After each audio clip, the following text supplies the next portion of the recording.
cualquier parte de la República Dominicana, la radio está presente. La Z101, Rosendo Tavares Villalobos. Gracias, leyenda. Willy Rodríguez, el saludo, el abrazo nueva vez para don Álvaro Arbelo.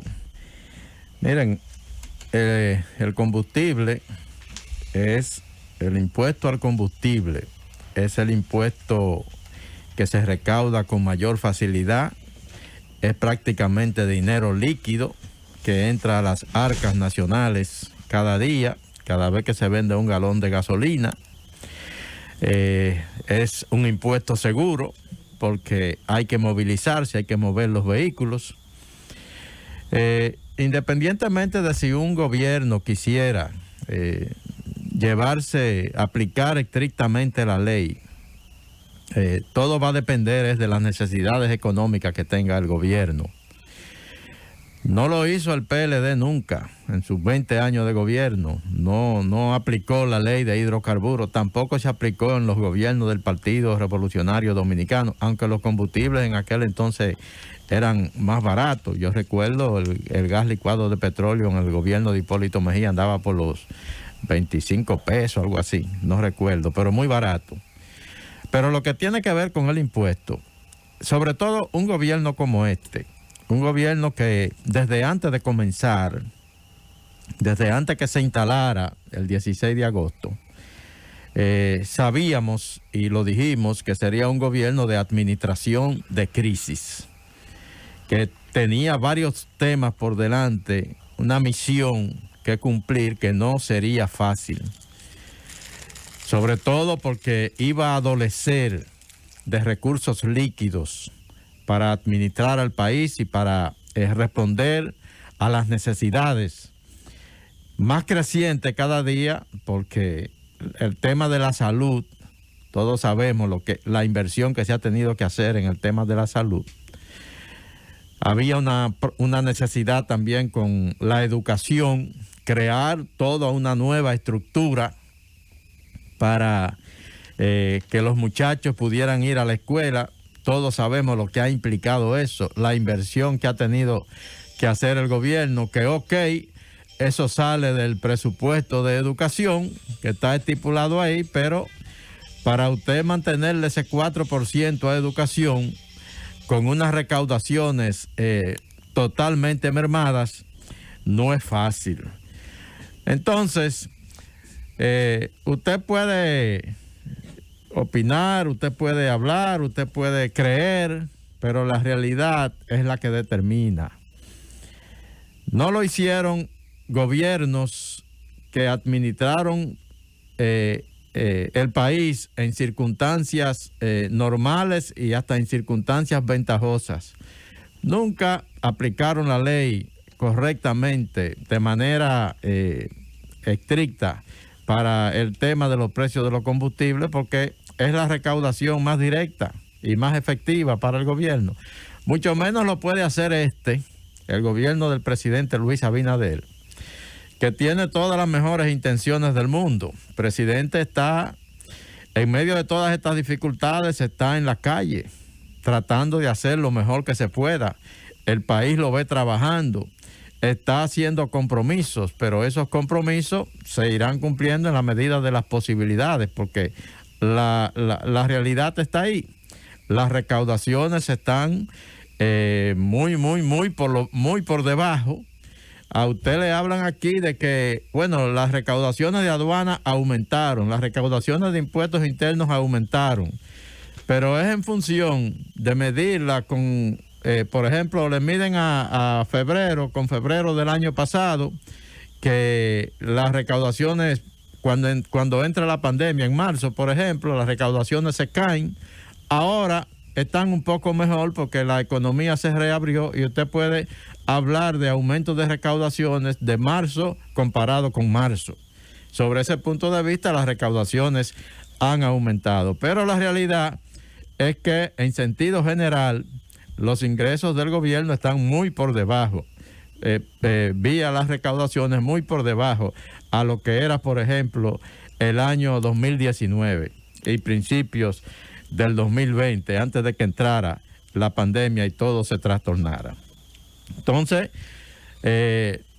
los combustibles, no es verdad que este gobierno tiene la posibilidad ahora de aplicar estrictamente la ley. Si no lo hicieron otros mucho menos lo puede hacer este. Uno lo puede más o menos entender de esa manera. A veces Pero sí. Rosendo, discúlpame, tú, como conocedor, un cientista social, estás consciente de eso. Está consciente de eso. Pero Hito Bisonó fue aspirante presidencial.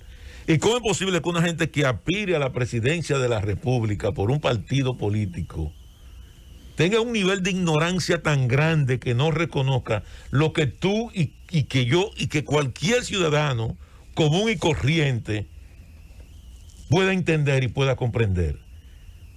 ¿Y qué derecho tiene él de estimar, de hablarle mentira a través de una propaganda falsa y mentirosa a este país solamente con lograr un objetivo? ¿Por qué tengo yo que creerle a Hito todo lo que él diga a partir de ahora? Dígame, yo creo que él me dé una sola razón para yo creer lo que cualquier cosa que él me diga a mí como bueno, él como funcionario y yo como ciudadano. Mira, todo lo que Hito diga como funcionario público y como persona cae en el nivel de una falta de credibilidad. Y eso tiene que servirle de lección a todos los políticos para que entiendan que no es cierto que el fin justifica los medios y que usted no tiene derecho a estimar y engañar a una población, a crearle falsas expectativas, porque al final eso se va a revertir en contra de usted. Yo quiero que él me diga a mí, por qué tengo yo que creerle la mentira que él está diciendo, porque yo no puedo separar lo que es la verdad de la mentira cuando Hito habla. Bueno, lo que tú dices lo entiendo, es un derecho que tú tienes, pero yo a lo que me refiero es a la realidad, a la práctica, a la realidad económica del gobierno. Pero ¿cómo tú sabes que lo que está planteando es una realidad práctica, verdadera o cierta? Cuando él le habló mentira a este país. O sea, ese es el hecho. Es que yo el tema no lo veo en función de lo que dijo o no dijo Hito. Yo lo veo en función de la situación que tiene el país ahora mismo y de las posibilidades reales del gobierno. Pero él es que fija los precios. No, hombre, los precios los fija la necesidad. No, el ministerio, él es el ministro, bueno, y él es el que fija los precios. No, pero eso no es así. Tú lo sabes que no es así. No, el ministerio, escúchame, el ministerio que fija los precios. Yo no te estoy diciendo a ti. Pero tú fuiste parte de una administración gubernamental en este país y tú sabes que el Ministerio de Industria y Comercio no es el que decide. No, escúchame. El Ministerio de Industria y Comercio tiene un equipo técnico que te fija los precios. Sí, y con eso yo no te estoy diciendo que probablemente los precios de ahora no sean los precios reales en función de lo que tú estás planteando. Es una cosa diferente. Se ha explicado varias veces, se ha explicado que hay un departamento especial en Industria y Comercio que todas las semanas hace el cálculo correspondiente a los precios. O sea, eso es responsabilidad del Ministerio de Industria y Comercio y repito, se ha explicado varias veces el departamento especializado que hace el cálculo correspondiente. Muy bien, terminamos con ese tema. La situación de el manejo de la crisis al que nos hemos estado refiriendo. Ahora mismo hay dos temas que tienen concentrada la atención pública y que yo entiendo que desde el gobierno central deben de abordarse ya con seriedad y hablar claro. El tema de la vacuna, se está ampliando otra vez el periodo de emergencia, otros 45 días más. Yo creo que eso era necesario. Ahí apoyamos al gobierno porque no ha llegado la vacuna. La posibilidad, Estados Unidos ahora está abriendo todavía más su economía, pero ya Estados Unidos ha vacunado a 63 millones de personas y hoy comienza un programa para vacunar masivamente a la población en supermercados, en farmacias. O sea, ya no solamente van a ser los hospitales y centros de vacunación específicos, sino que se está autorizando a cadenas de farmacias y a cadenas de supermercados que tienen unas redes nacionales en ese país, de manera tal que más gente pueda tener acceso a la vacuna. Entonces ya en un país como ese usted puede comenzar a hablar de más apertura. Pero aquí todavía tenemos la incertidumbre de cuándo vamos a recibir la vacuna. Entonces yo creo que eso justifica otra vez el periodo de emergencia que se aprobó ayer en la Cámara de Diputados. Pero las autoridades en ese tema tienen que sincerizarse, tienen que hablarle ya con claridad a la población, porque aquí a la gente hay que decirle, miren, síganse cuidando, sigan aplicando con rigidez las medidas de higiene que se recomiendan, porque todavía todo depende de ustedes. De ustedes es que depende todavía. Depende de su mascarilla, depende del lavado de las manos, depende del distanciamiento social. Esa es la salvación hasta ahora, porque acaba de decir la OPS que las vacunas se van a retrasar un poco más, y lo está admitiendo gente hasta del mismo gobierno.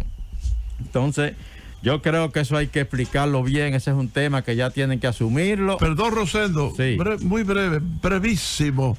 Se está atrasando, tiene toda la razón, y está, está haciéndole daño al pueblo dominicano, a millones de personas. Ahora, en Estados Unidos, las vacunas no se están atrasando. No, don Álvaro, por lo que hemos explicado, porque los países ricos, sobre todo Estados Unidos, bueno, pues están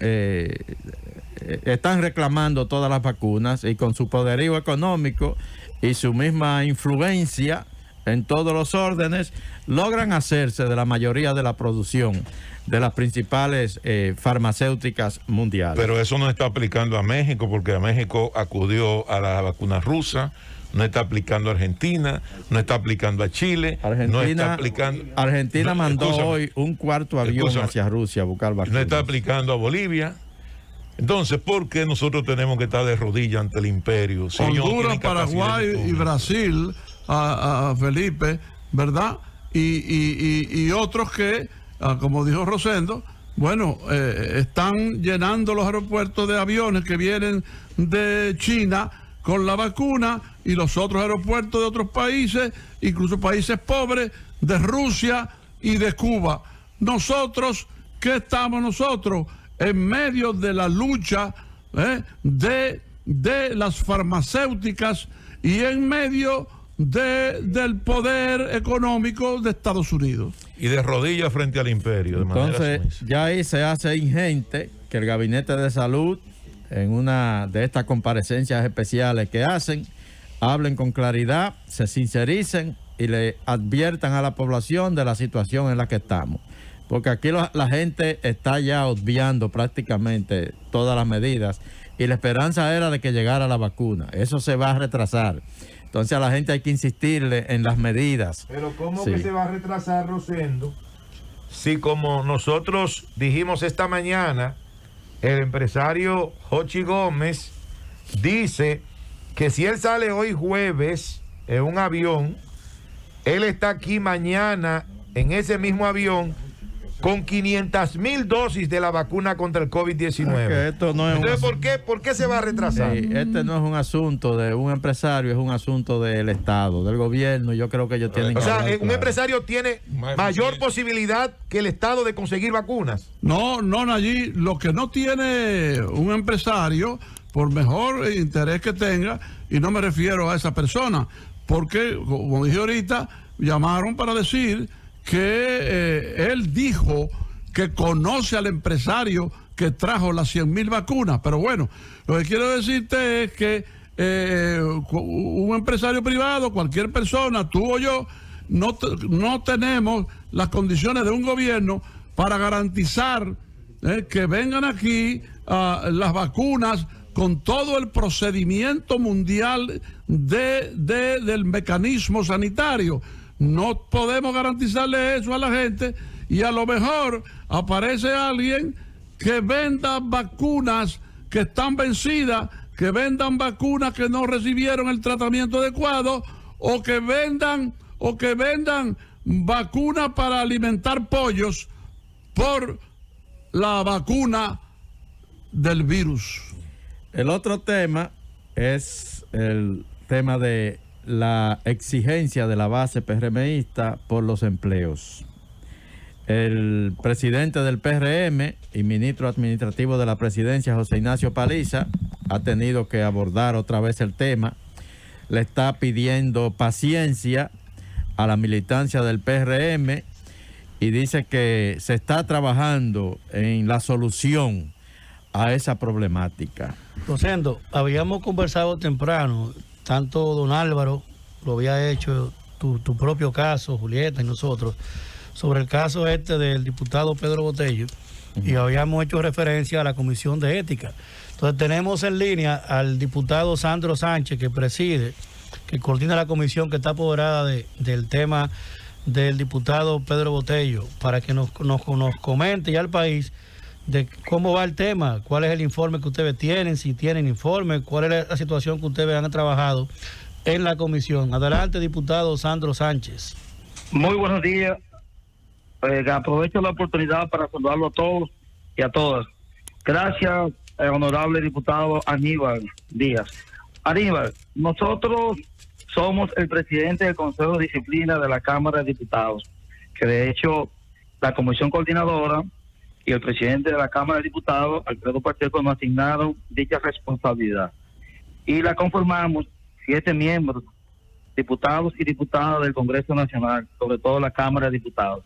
Tenemos una responsabilidad institucional, según el artículo 167 al 170 del reglamento interno, es justamente velar por la disciplina, el buen desarrollo y la armonía de lo que se desarrolla en el Pleno de la Cámara de Diputados.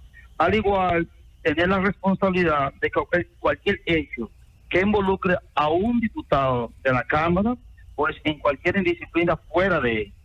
En este momento tenemos la responsabilidad de investigar al honorable diputado Pedro Botello del hecho del 28 de octubre. Pero además, en el día de ayer, en nuestra sesión ordinaria, el presidente de la Cámara de Diputados, el honorable diputado Alfredo Pacheco, ya nos mandó una comunicación que a su vez le mandó al Senado de la República para investigar, obviamente, otro hecho que también está involucrado el diputado Pedro Botello. El Consejo de Disciplina ha estado investigando este proceso, hemos buscado pruebas, tenemos testimonio, pruebas materiales y obviamente también pruebas de audio y que están siendo vinculadas y además sopesadas bajo la legalidad del Consejo para informarle al hemiciclo sobre qué vamos a hacer según lo que dice el reglamento interno y la Constitución Dominicana. Diputado, pero vamos a olvidarnos del último caso. Ahí ustedes esperaron un informe del Senado que le llegó ayer. No entiendo porque la agresión fue pública y fue el Palacio del Congreso. No sé por qué había que esperar que el Senado rindiera un informe. Pero vámonos a los de octubre. ¿Cuántos meses han pasado, diputado, desde octubre? Y ustedes todavía están en investigación y no han tomado una decisión con respecto a eso.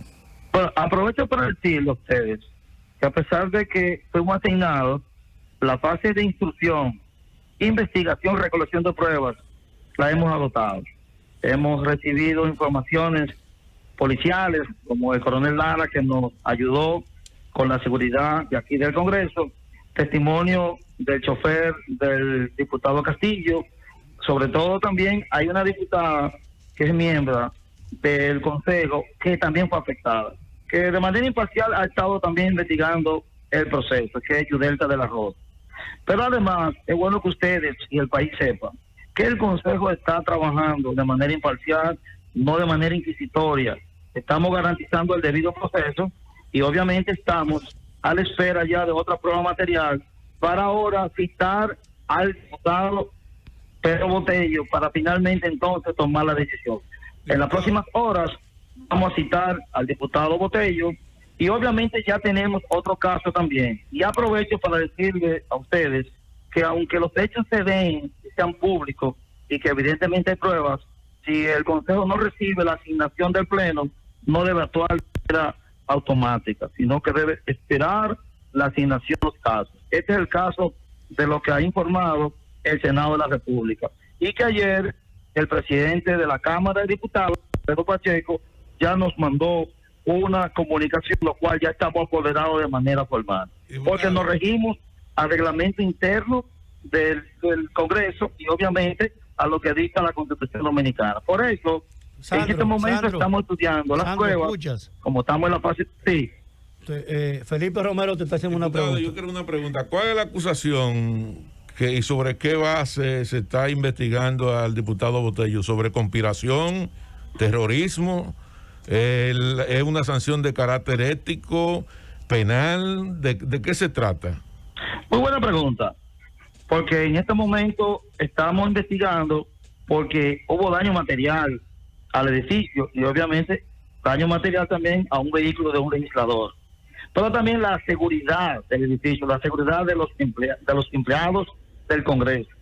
Y la investigación es para ver cuáles artículos del reglamento interno, obviamente, si llegamos al caso extremo de que es necesario ir a la Constitución Dominicana, en su artículo 83, numeral 1, estaríamos hablando de suspensión o juicio político por causa grave. Lo que sí debo decirle que el artículo 167 y siguientes del reglamento interno de la Cámara de Diputados, las sanciones son de alguna manera nosotros tenemos la responsabilidad de decirlo públicamente. Si él es culpable, y quiero decirlo con responsabilidad, encontramos pruebas que lo vinculen al hecho, pudiéramos estar sancionándolo con excluirlo de la comisión permanente, quitarle los viáticos, la censura pública, al igual que la amonestación privada. Y finalmente nosotros también tenemos una sanción grave, que es la suspensión o juicio político, si encontramos pruebas que lo puedan vincular para llegar hasta ese punto.